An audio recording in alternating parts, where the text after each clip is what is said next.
ఇప్పుడు గుంతకల్లు నియోజకవర్గం గురించిన సర్వే రిపోర్ట్ చూద్దాం. అనంతపురం జిల్లా గుంతకల్లు సెగ్మెంట్లో టీడీపీ నుంచి గుమ్మనూరు జయరాం పోటీ చేసి తన సమీప ప్రత్యర్థి వైసీపీ నుంచి పోటీ చేసిన వై వెంకటరామరెడ్డిపై 6,826 ఓట్ల మెజారిటీతో విజయాన్ని సాధించారు. మరి కూటమి ప్రభుత్వం ఏడాదిన్నర పాలనపై ఈ సెగ్మెంట్లో జనం ఏమనుకుంటున్నారు? ఎమ్మెల్యే పనితీరుపై సంతృప్తిగా ఉన్నారా? సీఎం పనితీరుకు ఎటువంటి రేటింగ్ ఇచ్చారు?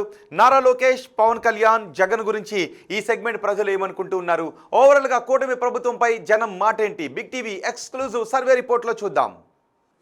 ఎన్నికల సమయంలో గుంతకల్లు నియోజకవర్గ ప్రజలకు జయరాం ఇచ్చిన హామీలేంటో ఒకసారి చూద్దాం. ఇవే ఎన్నికల సమయంలో ఇచ్చిన హామీలు. సెగ్మెంట్లో టిడ్కో ఇళ్లు పూర్తి చేస్తాను అంటూ హామీ ఇచ్చారు. అలాగే రోడ్లు, తాగునీటి సౌకర్యాలు పూర్తి స్థాయిలో అందిస్తాను అంటూ హామీ ఇచ్చారు. గుత్తికి ఉన్న తాగునీటి కష్టాలు పూర్తిగా తొలగిస్తామంటూ చెప్పారు. గుత్తి చెరువుకు హంద్రీనివా నీటిని విడుదల చేయిస్తా అంటూ హామీ ఇచ్చారు. కసాపురం ఆంజనేయ స్వామి టెంపుల్ను అభివృద్ధి చేస్తామంటూ చెప్పారు. బళ్ళారి హైవేను పూర్తి చేసి అందుబాటులోకి తీసుకొస్తామంటూ ఎన్నికల సమయంలో హామీ ఇచ్చారు. మరి ఇప్పటికీ నియోజకవర్గంలో ఉన్న సమస్యలు ఏంటో చూద్దాం. ఇవే నియోజకవర్గంలో ఉన్న సమస్యలు. గుంతకల్లు సెగ్మెంట్ పిహెచ్సిల్లో సౌకర్యాలు కొరత, దీనివల్ల రోగులు ఇబ్బందులు పడుతున్నారు. కొన్ని చోట్ల వైద్య సిబ్బంది లేక తీవ్రమైన ఇబ్బందులు ఎదుర్కొంటూ ఉన్నారు. మరోవైపు గుంతకల్లు స్పిన్నింగ్ మిల్లును తిరిగి తెరవాలి అని డిమాండ్లు వినిపిస్తూ ఉన్నాయి. స్పిన్నింగ్ మిల్లు గతంలో ఉన్నప్పుడు ఉపాధి అవకాశాలు ఎక్కువగా ఉండేవి. మిల్లు మూతపడటంతో ఉపాధి అవకాశాలు తగ్గిపోయాయని చెప్తున్నారు. అలాగే గతంలో ఇచ్చిన హామీలపై పురోగతి లేకపోవడం ఇక్కడ ప్రధానంగా కనిపిస్తున్న మరో సమస్య. ఇక మండలాలు, గ్రామాల లింక్ రోడ్లు చాలా అధ్వానంగా ఉన్నాయని చెప్తున్నారు. గుంతకల్లు సెగ్మెంట్లో డ్రైనేజ్ ఓవర్ఫ్లో కారణంగా ప్రజలు ఇబ్బందులను ఎదుర్కొంటూ ఉన్నారు. అలాగే గుత్తికి ప్రతి 15 రోజులకు ఒకసారి నల్ల నీళ్ళు వస్తున్నాయి. నల్ల కనెక్షన్లు ఉన్నా కూడా అక్కడ ప్రతిరోజు నీళ్లు రాకపోవడం ఒక ప్రధాన సమస్యగా కనిపిస్తోంది. ఆ నీళ్లు వచ్చినా కూడా చాలా తక్కువ సమయం మాత్రమే నీళ్లు ఇస్తూ ఉన్నారు అని తాగునీటి సమస్య ఏర్పడుతుందని జనం చెబుతూ ఉన్నారు. ఇక ఇప్పటికీ బళ్ళారి హైవే పనులు పూర్తి కాకపోవడం మరో ప్రధాన సమస్యగా కనిపిస్తూ ఉంది. ఇక ఎమ్మెల్యే పనితీరు గురించి జనం ఏమనుకుంటూ ఉన్నారు?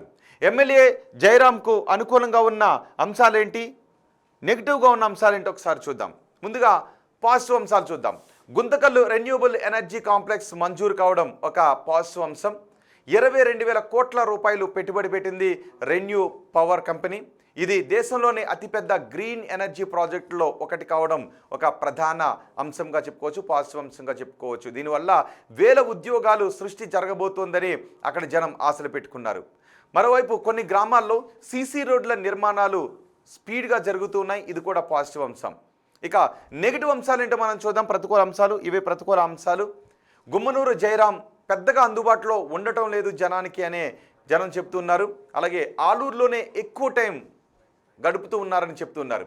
గుంతకల్లు కంటే ఆలూరుపైనే జయరాం ఎక్కువగా ఫోకస్ పెట్టడం ఆయనకున్న నెగిటివ్ అంశం. వారానికి 1-2 సార్లు మాత్రమే గుంతకల్లును సందర్శిస్తూ ఉన్నారు అని జనం అంటూ ఉన్నారు. గుంతకల్లులో సమస్యలు వినేవారే లేరు అనే అభిప్రాయం వ్యక్తమవుతుంది. సెగ్మెంట్లో ఎటువంటి పెద్ద అభివృద్ధి పనులు జరగకపోవడం మరో నెగిటివ్ అంశం. అలాగే గుత్తికి కనీసం తాగునీళ్లు తీసుకుని రాలేకపోతున్నారు అనే అసంతృప్తులు అక్కడ జనం ఉన్నారు. ఇక కుటుంబ సభ్యుల పెత్తనం పెరిగింది అనే విమర్శలు జనం నుంచి వినిపిస్తూ ఉన్నాయి. ఇసుక, మట్టి మాఫియా చుట్టూ తీవ్రమైన ఆరోపణలు వస్తున్నాయి. ఇసుక, మట్టి మాఫియాను అరికట్టలేకపోతున్నారని, ప్రశ్నించిన వారిని బెదిరిస్తున్నారు అని జనం ఆరోపిస్తున్నారు. ఇవి నియోజకవర్గంలో గుమ్మనూరుకి ఉన్న నెగిటివ్ అంశాలు. ఇక ఎమ్మెల్యే పనితీరుకు జనం ఎన్ని మార్కులు వేస్తున్నారో చూద్దాం. చాలా బాగుంది అని 10% మంది జనం చెబుతూ ఉంటే బాగుంది అని 12.5% మంది జనం అంటున్నారు. పర్వాలేదు అని 40% మంది జనం అభిప్రాయపడుతున్నారు. ఇక బాగా లేదు అని 20% మంది జనం చెబుతుంటే అస్సలు బాగా లేదు అని 17.5% మంది జనం చెబుతున్నారు. ఇక ముఖ్యమంత్రి చంద్రబాబు పనితీరుకు ఎన్ని మార్కులు ఇస్తున్నారో చూద్దాం. చాలా బాగుంది అని 16% మంది జనం అంటూ ఉంటే బాగుంది అని 22.5% మంది జనం చెప్తున్నారు. పర్వాలేదు అని 44% మంది జనం అంటున్నారు. బాగా లేదు అని 10% మంది జనం చెబుతుంటే అస్సలు బాగా లేదు అని 7.5% మంది జనం చెబుతున్నారు. ఇక ఓవరాల్గా ప్రభుత్వ పనితీరుకు ఎన్ని మార్క్స్ వేస్తున్నారో చూద్దాం. చాలా బాగుంది అని 15% మంది అంటూ ఉన్నారు. బాగుంది అని 17.5% మంది జనం చెబుతున్నారు. పర్వాలేదు అని 45% మంది జనం చెప్తుంటే బాగా లేదు అని 12.5% మంది జనం అభిప్రాయపడుతున్నారు. అస్సలు బాగా లేదు అని 10% మంది జనం చెప్తున్నారు. ఇక ప్రతిపక్ష నేత జగన్ పనితీరుకు ఎన్ని మార్క్స్ ఇస్తున్నారో చూడండి. చాలా బాగుంది అని 12.5% మంది అంటున్నారు. బాగుంది అని 17.5% మంది జనం చెప్తుంటే, పర్వాలేదు అని 35% మంది జనం అంటున్నారు. బాగా లేదు అని 20% మంది జనం చెప్తుంటే, అస్సలు బాగా లేదు అని 15% మంది జనం అంటున్నారు. ఇక ఉప ముఖ్యమంత్రి పవన్ కళ్యాణ్ పనితీరు గురించి ఎన్ని మార్క్స్ వేశారో చూడండి. చాలా బాగుందని 10% మంది అన్నారు. బాగుంది అని 15% మంది మార్క్స్ వేశారు. పర్వాలేదు అని 45% మంది జనం చెప్తూ ఉంటే, బాగా లేదు అని 17.5% మంది జనం అంటున్నారు.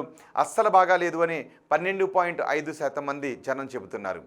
ఇక మంత్రి లోకేష్ పనితీరుకు ఎన్ని మార్క్స్ వేస్తున్నారు చూడండి. చాలా బాగుంది అని 11% మంది జనం చెప్తున్నారు. బాగుంది అని 20% మంది జనం అంటున్నారు. పర్వాలేదు అని 40% మంది జనం చెప్తుంటే, బాగా లేదు అని 18% మంది జనం అంటున్నారు. అస్సలు బాగా లేదు అని 11% మంది జనం అభిప్రాయపడుతున్నారు. ఇక అమరావతి పనులు పూర్తవుతాయనుకుంటున్నారని అడిగిన ప్రశ్నకు పూర్తవుతాయి అని 30% మంది జనం నమ్ముతున్నారు. కావు అని 10% మంది జనం అనుకుంటున్నారు. కావచ్చు అని 37.5% మంది జనం అభిప్రాయపడుతున్నారు. తెలియదు అంటున్న వారి సంఖ్య 22.5%గా ఉంది. ఇక పోలవరం ప్రాజెక్టు పూర్తవుతుంది అనుకుంటున్నారా అని అడిగితే, పూర్తవుతుంది అని 35% మంది జనం నమ్ముతున్నారు. పూర్తి కాదు అని 10% మంది జనం అనుకుంటున్నారు. కావచ్చు అని అభిప్రాయపడుతున్న వారి సంఖ్య 25%గా ఉంది. తెలియదు అని 30% మంది జనం అనుకుంటున్నారు. ఇక కూటమి ప్రభుత్వంలో ఉద్యోగ అవకాశాలు పెరిగాయా అని అడిగితే, పెరిగాయి అని 22.5% మంది జనం చెప్తున్నారు. పెరగలేదు అని 15% మంది జనం అంటున్నారు. పెరిగి ఉండొచ్చు అని 40% మంది జనం అంటూ ఉంటే, తెలియదు అని 22.5% మంది జనం చెబుతున్నారు. వచ్చే ఎన్నికల్లో వైసీపీ అధికారంలోకి వస్తుందనుకుంటున్నారని అడిగితే, వస్తుంది అని 17.5% మంది జనం చెప్పారు. రాదు అని 37.5% మంది జనం అన్నారు. రావచ్చు అని 22.5% మంది జనం అభిప్రాయపడుతుంటే, తెలియదు అని ఇంకో 22.5% మంది జనం అంటున్నారు.